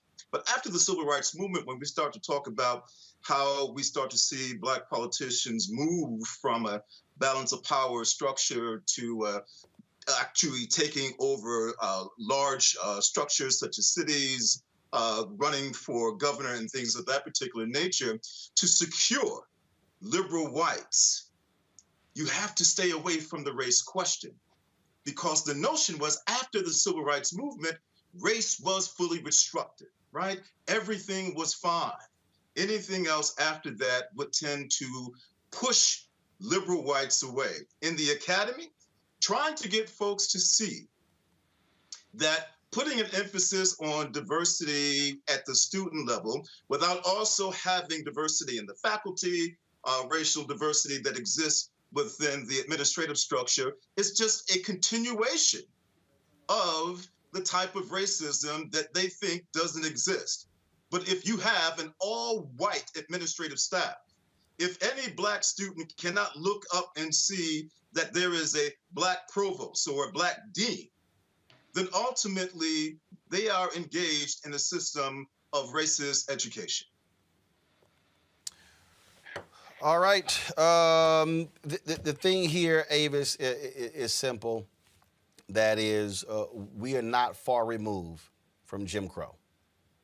Not at all. The reality, I mean, we're not. And people want to act as if that's the case. I remind folks all the time that, look, I was, born in 1968. So if you say 1980, Reagan's elected, hell, I'm 12. Yeah. You barely a decade, like I say, you barely over a decade. This ain't long in America. Not long at all. I'm a 68 baby too, and my father was born a sharecropper. So we're not far from that history. And here's the reality around why white people all of a sudden go ghost, no pun intended, when you have discussions around institutionalized racism. And it is this. If you acknowledge that an immoral thing happens and you try to propagate the lie that you are a moral human being, then you are obligated to do something about it. And so the reason why there continues to be this denial of the reality of institutionalized racism is now they have no responsibility to do anything about this thing that they clearly benefit from. and have benefited from for centuries. So it's a way to be able to ride off the spoils of the status quo through the unearned advantages that you got, that your mama had, that your grandmama had, and all the way down the line, while every step of the way claiming that you earned that which you did not earn. And so until we get to a point where we can be very bold and honest in this country around the truth of what it is like, all the various forms in which institutionalized racism exists in everything, including healthcare, which is the most egregious form, because doctors have taken a Hippocratic oath to, above all else, do no harm. And when they practice medicine in a way in which you have those examples that Dr. Malveaux and you have mentioned previously, clearly they are doing harm. And so they fail to acknowledge that, and therefore they are propagating its continuation. All right, folks, got to go to a break. When we come back, more on Roland Martin Unfiltered. Back in a moment. Are you geolocating people through the FBI based on where they were on January 6th? He asked you about the geolocation and metadata aspects and gathering related to the gathering of metadata, that is related to your investigation into the January 6th riot.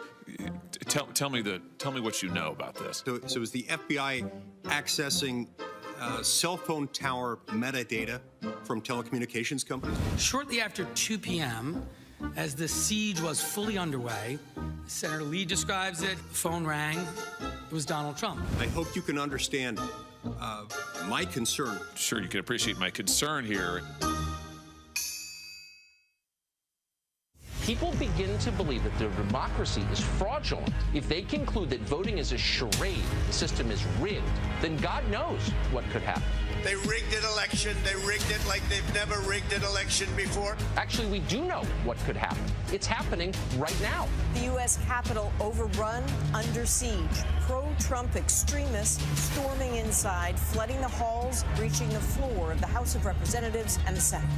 Millions of Americans sincerely believe the last election was fake. It was a landslide election, and everyone knows it. We will not go quietly into the night. When thousands of your countrymen storm the Capitol building, if you don't bother to pause and learn a single thing from it, then you're a fool. I know your pain. I know you're hurt. We had an election that was stolen from us. We got to this sad, chaotic day for a reason. It is not your fault. It is their fault.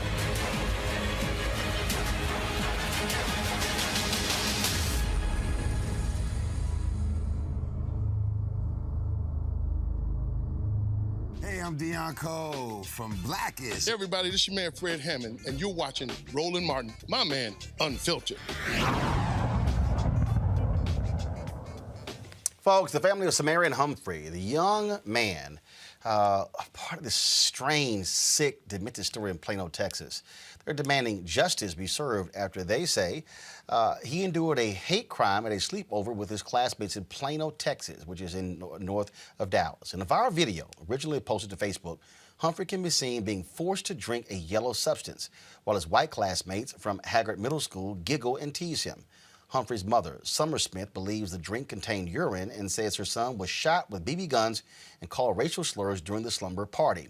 Plano's Independent School District and its police department are investigating the incident. Joining us right now is SeMarion Humphrey, his mom, Summer Smith, and their attorney, Kim Cole. Glad to have all three of you here.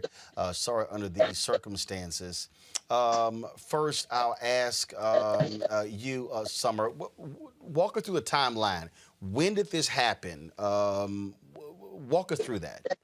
The incident happened the weekend of February the 12th when they were, it was a sleepover that was supposed to be just 2 people in SeMarion. So it was just supposed to be 3 people in total. And I didn't find out, though, about what happened until this past week. So when the boys took the videos, apparently the week that they were out, which they were out for an entire week for the snow week, they were sending the videos around to other people at the school. I know it's difficult, SeMarion, but for just describe when you went to this sleepover, correct? Yes. How many other kids were there? They were Well, the first night. So the first night there were only at all there was only one other kid there. Okay, and so were there parents there? Were there other parental were there chaperones? Were there guidance, or y'all left alone? We were left alone. Which is also obviously problematic there. So you're at a classmate's house. Were y'all watching movies? How did all of this even just happen? So at first, the first night it was just me and the other kid, and we were just playing video games and watching movies, and we went out to eat. But then the second night, that's when the 3 boys came over, and then at first we were just playing video games and watching movies, and then later on that night, that's when it all happened. When did you find out, Summer, what took place? I found out Tuesday, which was like March the 2nd. The boys so there was 3 specific boys that came over that following night that I didn't even know were gonna be there. And one of those boys and SeMarion got into it about his racial slurs and about these disgusting things that he said about women. And in that, he threatened him that if he told anything, they were gonna jump him. I didn't know what he was saying, till what. I just knew that they were saying they were gonna jump him. So I told SeMarion, well, you go to school and you go straight to the principal's office. And he said to me, okay, I'm really scared. We had a conversation about it. I said, don't worry. She's going to take care of it. I'm going to take care of it if she doesn't. And when he got there, and then the principal, of course, started asking, the assistant principal, she started asking him questions. And so during that, he said that he literally just told it all. So when she called me, the first call that she made to me was just like a distraught, weird, it's a lot going on. I need to talk to some more people. I need to do some investigation, and I'll be calling you back. And I was just thinking, well, how bad could it be? I mean, I know they said they were going to jump him, but they didn't do anything. So I was confused as to what she was even referring to. And when she called me back, she was saying that it was going to be a lot involved. She was the SRO officer, which is like the school police officer, I was going to need to talk to him. But that she had all of this stuff that had happened to SeMarion. And she asked him, did you want to tell mom or did you want me to tell mom? And he said, yeah, you can tell my mom. And she started telling me all of these things, and the tears just started rolling down my face because I was like, what?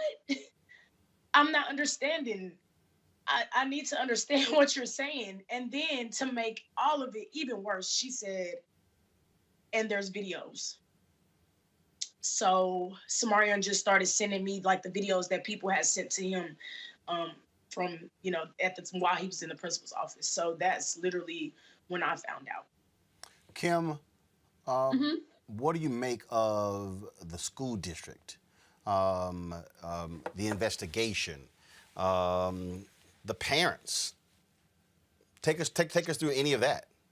I think they are all culpable. SeMarion had been bullied on numerous occasions on campus. The school district has pretty much taken a hands-off approach to this situation and just made this blanket canned statement that, oh, this happened off campus and we don't condone bullying of any sort. That's not true. There is a law, David's law, that allows them the authority, that gives them the authority to take action when there's cyberbullying. That's how Ms. Smith ended up finding this out, because the children, while they were out, while we were snowed in, these videos had been floating around the entire time. So most of the students at the school had seen these videos, and they were bullying him over the internet, making threats to him, telling him to kill himself over the internet. And that is something the school absolutely can act upon. And they have failed to do so. They also failed to act several times in the past when he reported being assaulted. There was one instance where he was hit with a belt in the locker room. One coach even withheld his inhaler when he reported bullying to the coach. When he reported, and you know what? And people using the term bullying, to me, that minimizes the magnitude of these heinous acts. This far exceeds bullying. This is criminal. These are crimes. And to call it bullying, to me, minimizes what these young men did. And the school has taken no action. When SeMarion reported that he was being assaulted in the locker room, the coach just blew it off. Boys will be boys. You need to get tougher skin. And nothing ever happened. And so we end up here where they end up doing the ultimate harm by forcing him to drink urine. Can I comment on that, Roland? Yes, go ahead. Go ahead.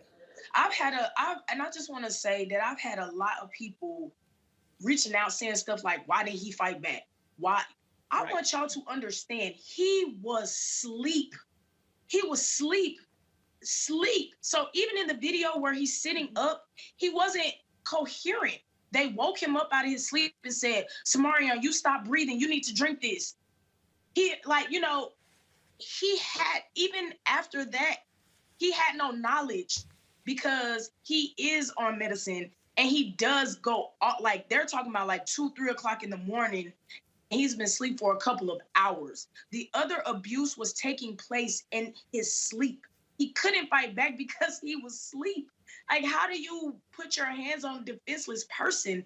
And then to use something that he does have like some medical issues. So to say he stopped breathing in his sleep, and then you hear, because that is his friend, or what he thought was his friend in the video giving it to him. SeMarion, are you still being bothered by students in school? No, sir. Summer, Kim, what's next? Hopefully criminal charges and jail time. Like I said, these are crimes, and given the fact that they were using racial slurs while they were committing these assaults and attacks and shooting him, this rises to the level of a hate crime. So what's next is I would like to see these white teenage boys prosecuted as if they were black boys. How about we do that? Summer? I'm fighting.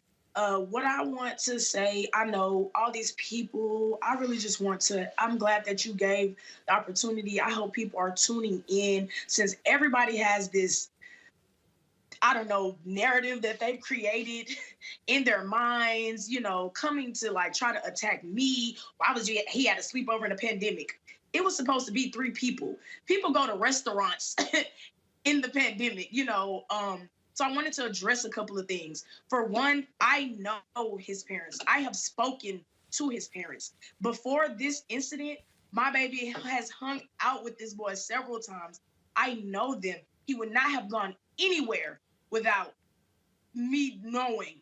And I had the text messages and everything to prove it. So this is not a case of, why did you let him go with some bullies? Never, never.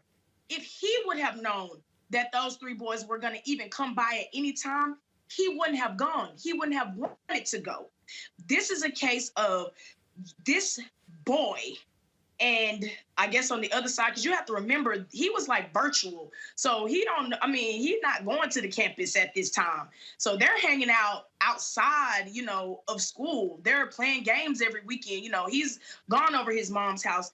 This is someone that he already knew, played football with for 2 years, never tried anything ever. And I just want to be clear. I have done nothing but attempt to protect him, his life, and his sister. That's the type of mother that I am. I just want to be clear in that I am going to fight. And not just for him, for all these other babies and mothers and fathers that have reached out to me about Haggard and the things that have been done and how they sweep things under the rugs. These 3 bullies have been in multiple situations and received nothing. Stayed on the football team, stayed in their regular classes. Nothing has happened. The law will be changed. We are fighting. All the people behind my baby, we are fighting. I just want to be clear. Okay, I'm sorry. I begin upset. No. Go ahead. Go. No, you can. No, you look. Give an opportunity. Share what you want to say. Go right ahead. I also just want to say to the police department as well that there is a disconnect because you try to go to the school because you think that's what you should do that because they're at school. These things are happening at school. They're supposed to be protected at school. So of course you're going to go to the school and think that your child is going to be protected. But the minute that you go to them, they say, oh, there's only certain things we could do. They pick and choose and then go to the police. You go to the police and they say, well, this is a bullying issue. The school should handle it. It is a disconnect there. That's another reason why I'm fighting. My inbox freezes up when I try to check the number of messages. My daughter started the petition on Tuesday before this even went viral, okay? Before I decided to even post it. And the reason that I decided to post it is because nobody would help me. Literally, I called lawyers. I called the news. I sent emails. I was like, this happened to my child and nobody will help me. The school said to me so many times, there's nothing we can do. There's nothing we can do. I even asked her, when you say there's nothing we can do, what exactly do you mean by that? Because there's all of these things that you can do. And when that petition reached 2,000 signatures in one night, and half of those signatures were students of PISD telling me their story, telling me about bullying that has happened, telling me that they have told administrators and nothing has been done. It is a problem. PISD has a problem. We moved here for the schools. That's it. I moved to Plano because their schools are rated A+. They are rated the 9th district out of the state of Texas. That's why I moved to Plano, because they deserve the education that they get for free. Let's be clear. That's why we're here. However, coming here, we should not be subjected to that. Never. And I'm not moving. And for everybody that's saying take him out that school, no. Well, he out that school. But PISD, no. Because they will change this. It will be changed. I promise you. Roland, we're meeting with some legislators and working on presenting some legislation to close the gaps between the school and the police department, because somewhere things that are being reported to the school are not making it to the police department so that they can be investigated for the crimes that they are. So we are meeting with legislators and having them present some legislation to get that changed. Well, for folks who don't know, I still own a home in the Dallas area. Some of you are absolutely right about the Plano Independent School District. It is, Plano is about 90+% white. The resources that are poured into the schools there are significant. And the reality is you're right in one of the best education you can for your child, but also it's important that he be safe at all times, no matter as well. And so certainly we fully expect the Plano Independent School District and as well as the Plano Police to do their job there as well. So certainly keep us abreast of what's going on. SeMarion, you keep your head up. I got to ask you this here. SeMarion, what's the one book you're reading outside of school? What's the one book you're reading outside of school? Oh, one book? I'm reading The Boy at the Top of the Mountain. All right. What is it about? It's about this orphan who gets adopted by Hitler, and it just shows his perspective of the world and and just how he operates and just kind of how he feels about the whole situation. All right, then. Well, the reason I ask, anytime I come up against a young man or woman, I always ask them what they're reading. I used to read 300 books a summer, so that's why I did that. And so keep excelling, keep doing well, and we'll certainly keep covering this story.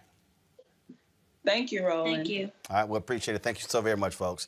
All right, folks, got to go to a break. First of all, real quick, let me go back to my panel. What you heard there, Julian, is a mom who wants the best for her child, and this is what we were talking about, Julian, when we have to fight for rights, fight for our issues to be addressed. This woman is saying, my son must be safe.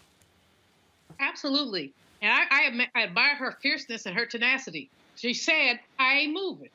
You know, she moved to the Plano area because they have better schools than other places in Texas, and she wants the best for her son.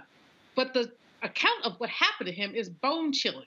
He's 12, and he's had to go through that. And I wonder what impact this is going to have on the way that he operates in the world later. He's got a fierce mom. He's got a great attorney. But this is not how a youth is supposed to operate in the world. They're supposed to be safe. They're supposed to be able to play. You know, it's bone-chilling. Avis,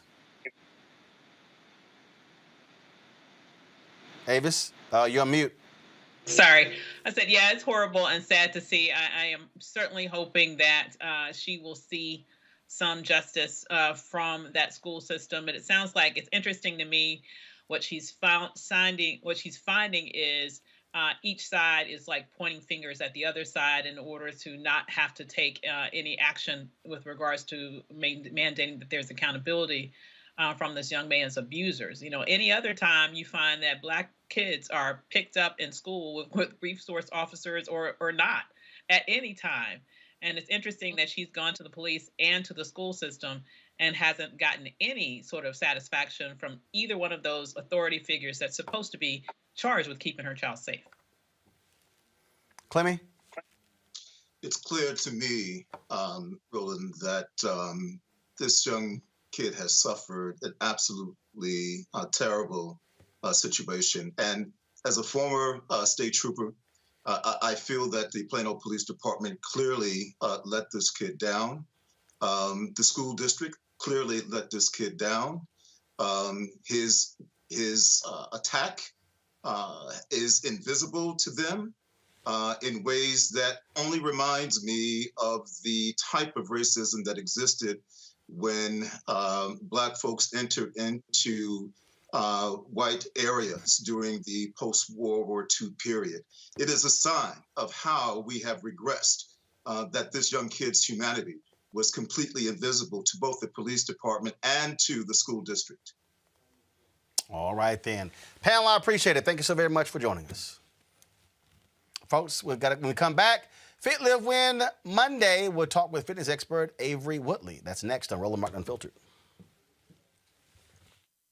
I believe that it's movement time again. In America today, the economy is not working for working people. The poor and the needy are being abused. You are the victims of power, and this is the abuse of economic power. I'm 23 years old. I work 3 jobs. I work 7 days a week.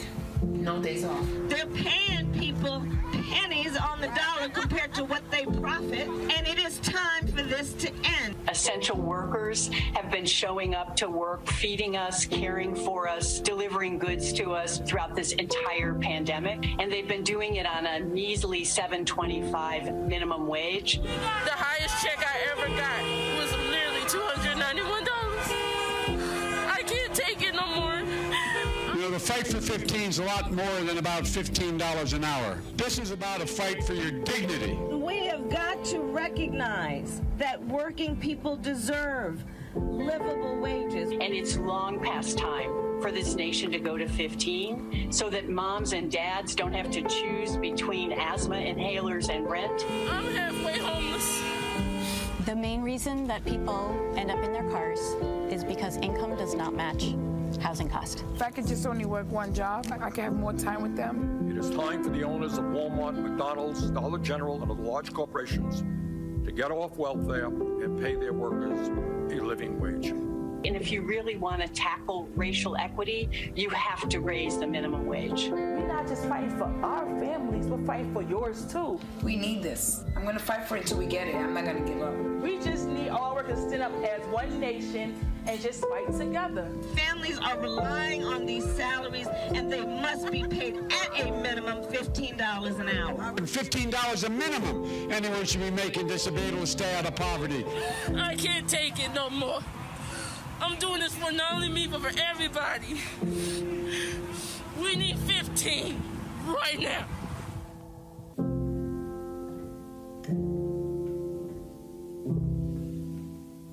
I'm Chrisette Michelle. Hi, I'm Chaley Rose, and you're watching Roland Martin Unfiltered.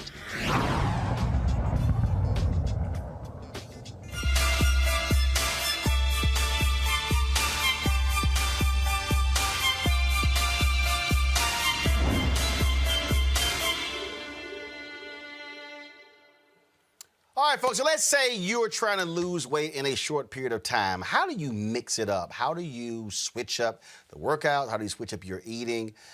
This whole notion of confusing your body. Well, my next guest says you can do that. She's got some tips. Averi Woodley joins us. Averi, welcome back to the show. Thank you. Thank you for having me. All right, so let's talk about this. So talk about this what you describe as sort of confusing your body when it comes to working out and eating. Okay, so what this method means, you're really tricking your body. Okay, if you do the same thing when it comes to your eating and your workouts, your body gets used to it, and you can hit a plateau. And we all hit a plateau eventually. All right.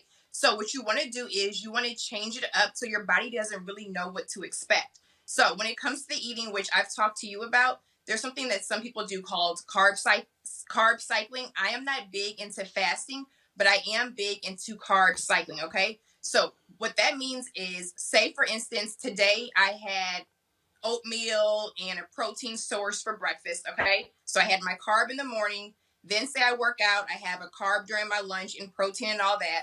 And then for dinner, I just go like protein and veggies. So on Tuesday, what I would do is I would not have a carb for my breakfast. I may add it in later in the day. So what that happens is your body goes up and down, okay? It doesn't know what to expect, all right, with the eating. So you can switch it up like that. Now, when it comes to those workouts, which you've done the high intensity interval training, right? Yes, of course. Yes, I have.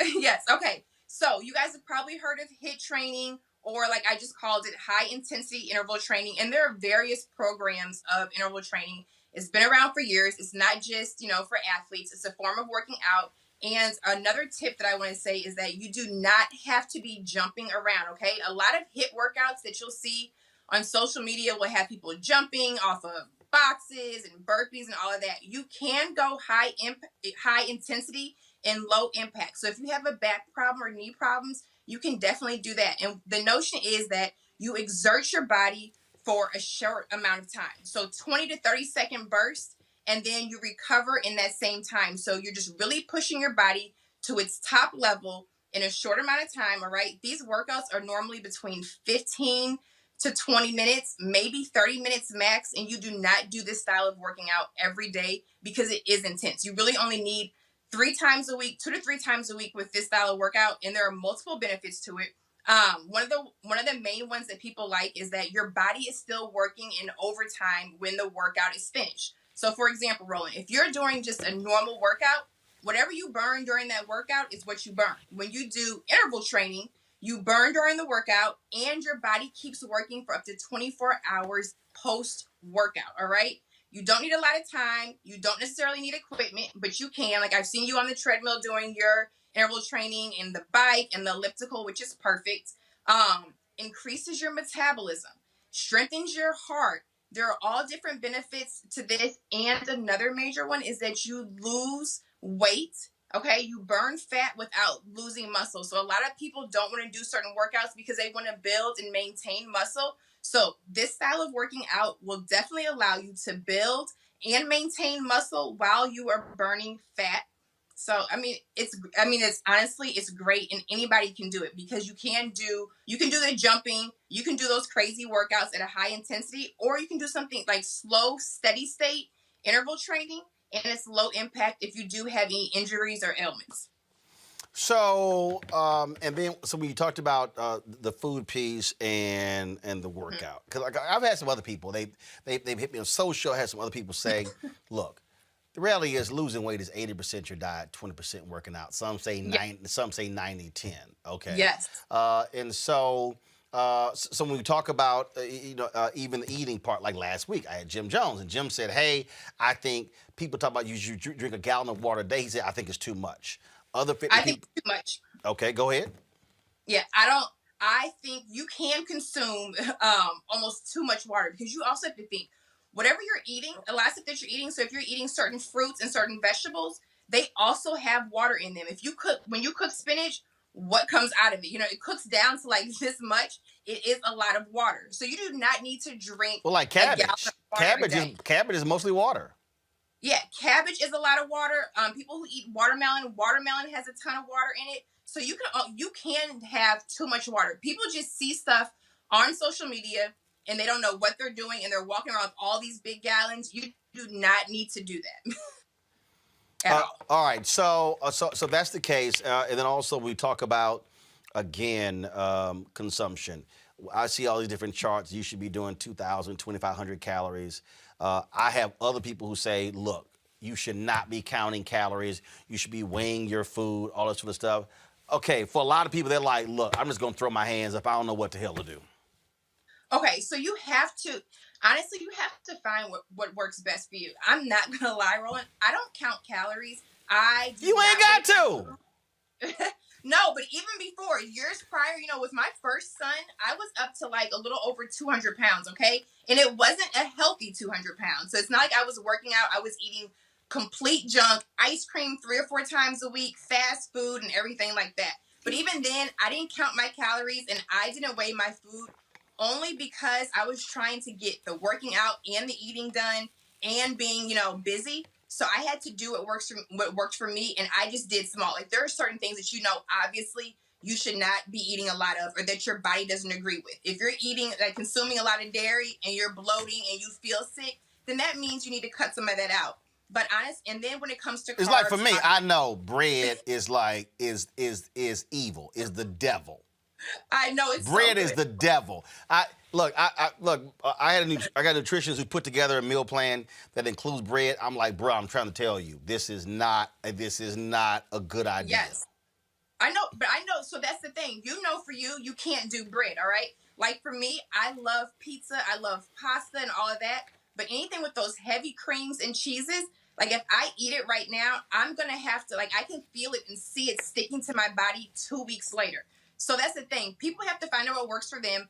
Obviously, now, when it does come to food, you want to make sure, you'll see the diagram of, the plate, okay? You want to make sure that normally your protein source, whatever your protein source is, it outweighs your carbs, your carbohydrates. You also want to make sure that you don't have anything low in protein, high in fat, high in sugar, so you can glance at the back of a label. So, for example, if I am about to eat something and the carbs on the back of it say it's like 46 carbs, that's honestly enough carbs for me to have within a couple meals. I really try to stick between 25 carbs per meal, and that's just for me. But you definitely want to make sure you have a balance of your vegetables, your greens, your protein source, and your carbs, all right? Carbs are not a bad thing.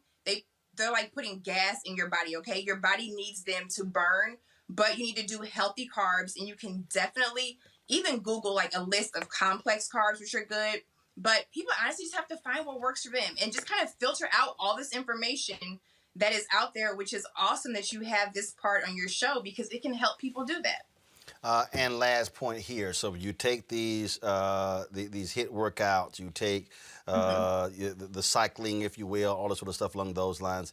What really is a target goal you should be, if you lose weight, to lose per week? And last point, do you recommend getting on the scale? I know you hate the scale anyway, but for those folks, should they get on once a week, or some folk it's every day?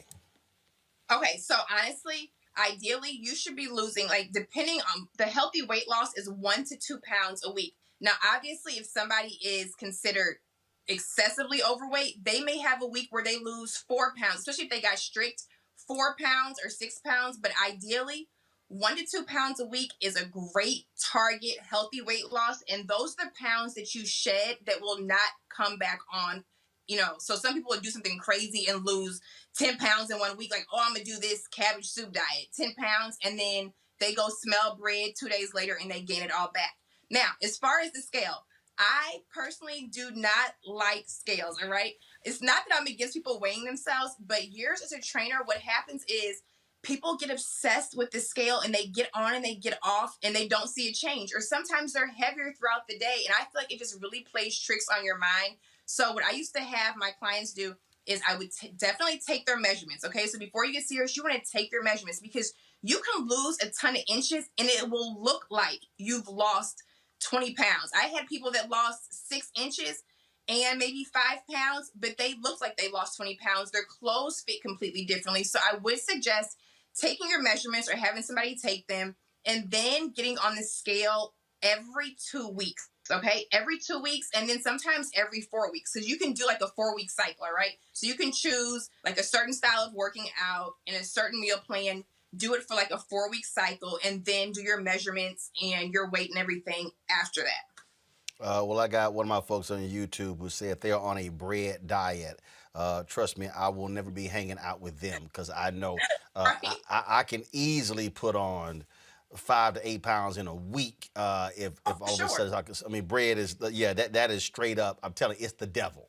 It's like you have an allergy to it. And that's another thing is that sometimes there's certain stuff that we all know we could eat when we were younger that now it just sticks to our bodies differently. And it's really like your body's rejecting it. And that's probably why you feel like that. It's almost like having an allergy without like the hives and the swelling and all of that kind of stuff.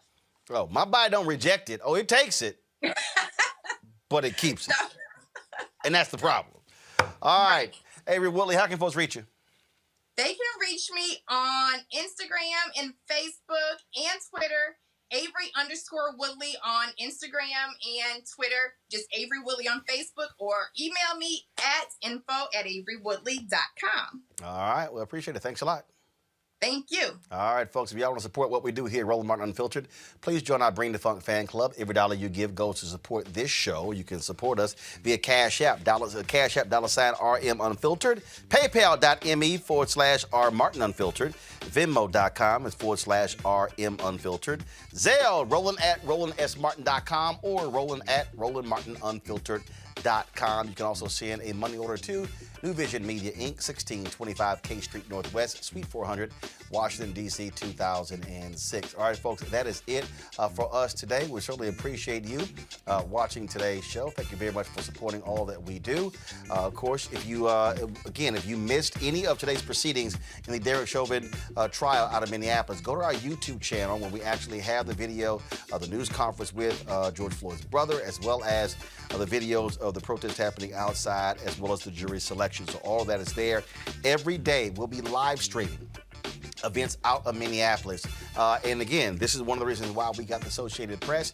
Look, it cost us $101,000. Your dollars made that possible for us to be able to tap into that service, to be able to get those live streams. So if we can't be there in person, we, of course, have Associated Press to provide us the feed. And so we appreciate y'all supporting us to make that possible. That's why I'm always sharing with you how much this stuff costs, because it's important for us to be transparent with you, so you see how your dollars are actually working and how your dollars in action here at Roland Martin Unfiltered. So again, Cash App, $RM Unfiltered, PayPal.me/R Martin Unfiltered, Venmo.com is /RM Unfiltered. You can also, of course, Zelle, help with us, Zelle. Zelle uses the email Roland@RolandSMartin.com or Roland@RolandMartinUnfiltered.com. And so look forward to having a great show tomorrow as well. See you guys then. Y'all take care.